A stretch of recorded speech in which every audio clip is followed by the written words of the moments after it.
અંબાજીમાં વિધાનસભાના અધ્યક્ષ એવા શંકર ચૌધરી અને વન મંત્રી એવા પ્રવીણભાઈ માળી વૃક્ષારોપણના કાર્યક્રમમાં આવવાના હતા। હવે તેઓ અહીંયા વૃક્ષારોપણ કરવા આવવાના હતા, પરંતુ દાંતાના ધારાસભ્ય કાંતિ ખરાડી અહીંયા વિરોધ કરવા પહોંચ્યા। જોકે વિરોધ કરે એના પહેલાં જ પોલીસ દ્વારા અટકાયત કરી દેવામાં આવી છે। પરંતુ પ્રશ્ન એ થઈ રહ્યો છે કે એવું તો શું થયું હતું કે કાંતિ ખરાડીને વિધાનસભાના અધ્યક્ષ શંકર ચૌધરી અને પ્રવીણ માળીનો વિરોધ કરવો પડ્યો અને શા માટે પોલીસે તેમની અટકાયત કરી? આખી ઘટના વિશે વિગતે ચર્ચા કરીએ। નમસ્કાર, તમે જોઈ રહ્યા છો ચક્રવાત ન્યૂઝ, હું આપની સાથે હેમંત।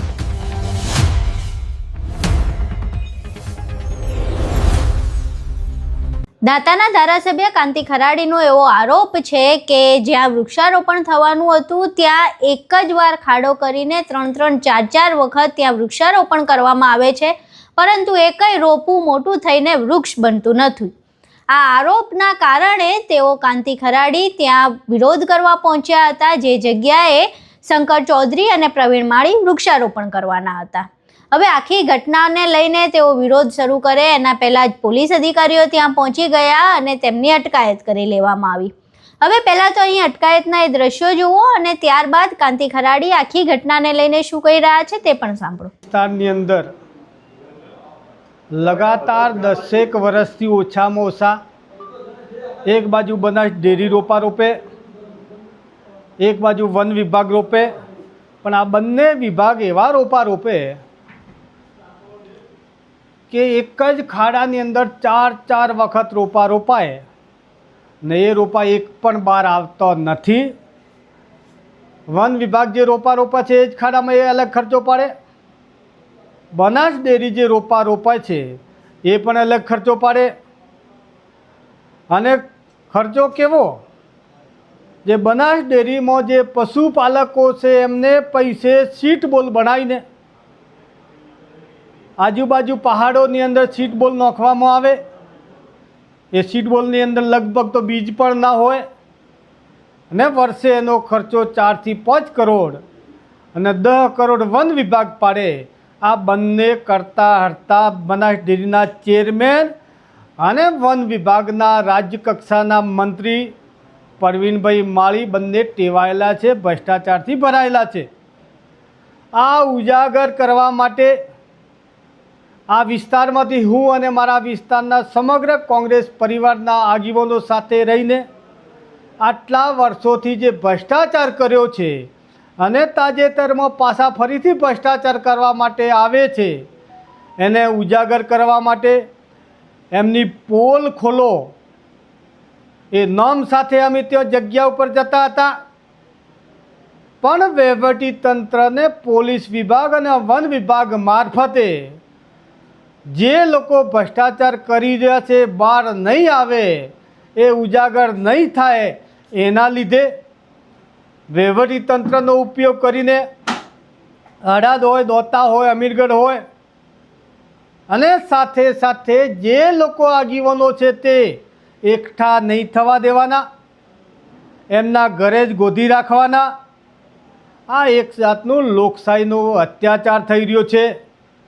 ખોટું કરે ઉજાગર કરવાની એમનો અધિકાર છે, પણ આ લોકો ભ્રષ્ટાચારથી ભરાયેલા છે અને હાથે હાથે આ લોકો જે કરતા હરતા છે એ લોકોનું ઉજાગર નહીં કરવા દેવાનું આ વહીવટીતંત્રને હાથો બનાવી રહ્યા છે।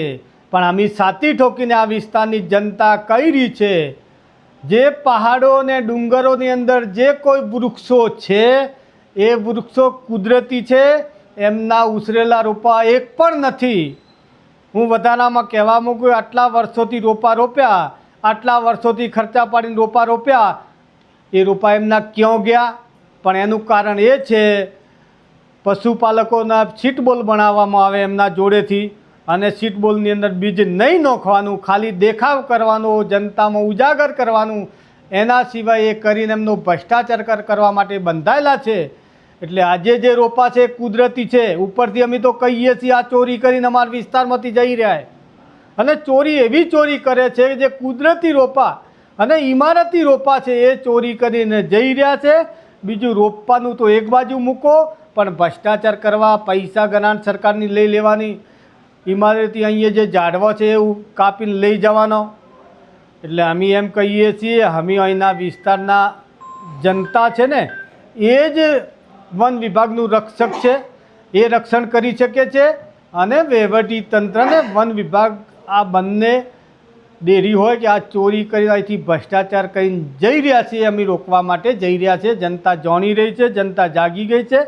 પણ અમે એમ કહેવા માગીએ છીએ કે આ ચોરી કરવી, ભ્રષ્ટાચાર કરવાનું આ બંધ કરો, આવા તાયફા કરવાનું બંધ કરો.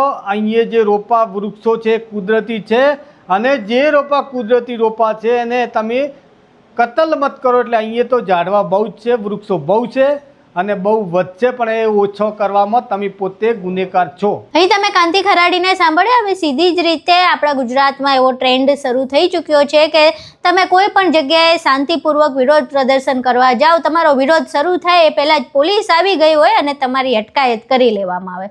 બંધારણમાં આપણને અધિકાર મળ્યો છે શાંતિપૂર્ણ વિરોધ કરવાનો, પરંતુ એ અધિકાર જાણે ગુજરાતમાંથી હવે નાબૂદ થઈ રહ્યો છે. જે આરોપ લગાવવામાં આવી રહ્યો છે એ પણ ખૂબ જ ગંભીર આરોપ છે, કારણ કે આમાં બહુ મોટી ભ્રષ્ટાચારની દુર્ગંધ આવી રહી છે. દર વર્ષે લાખો કરોડો રૂપિયા વૃક્ષારોપણના નામે ફાળવવામાં આવે છે, અને જો એ વૃક્ષારોપણ આ રીતે થતું હોય તો પછી તેની જવાબદેહી પણ નક્કી થવી જોઈએ.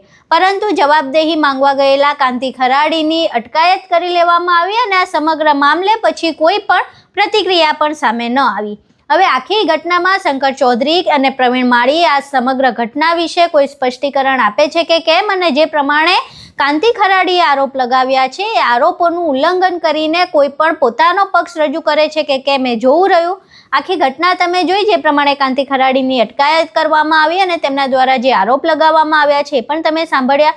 હવે આખી ઘટનાને લઈને તમારું શું માનવું છે? તમારા મંતવ્યો અમને કમેન્ટ બોક્સમાં જરૂર જણાવજો. વિડીયો પસંદ આવ્યો હોય તો વિડીયોને લાઇક કરજો, શેર કરજો અને અમારી ચેનલને સબસ્ક્રાઇબ કરવાનું ભૂલશો નહીં. નમસ્કાર.